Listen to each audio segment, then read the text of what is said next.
কালকের জন্য অপেক্ষা করবেন না, আজকেই নামাজ শুরু করে দেন। দেনা পাওনা থাকলে আজকেই মিটিয়ে দেন। আজকেই পরিবারের সবাইকে ডেকে ওয়াজ করেন, নসিহত করেন যে দেখো সামনের দিনগুলো ভয়ঙ্কর, আমাদের জীবনকে গোছাতে হবে, যা করেছি তওবা করে আল্লাহর কাছে ফিরে আসেন।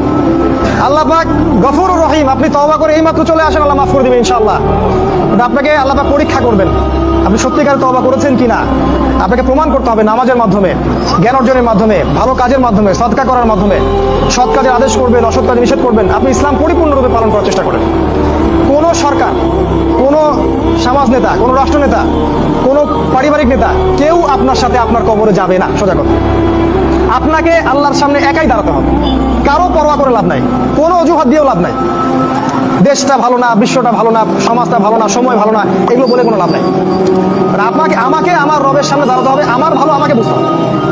আমার ভালো, বাজারে গেলে একটা মাছ ভালো না খারাপ আপনি তো বোঝেন, তরকারি ভালো না খারাপ বোঝেন, দিনের ব্যাপারে বুঝতে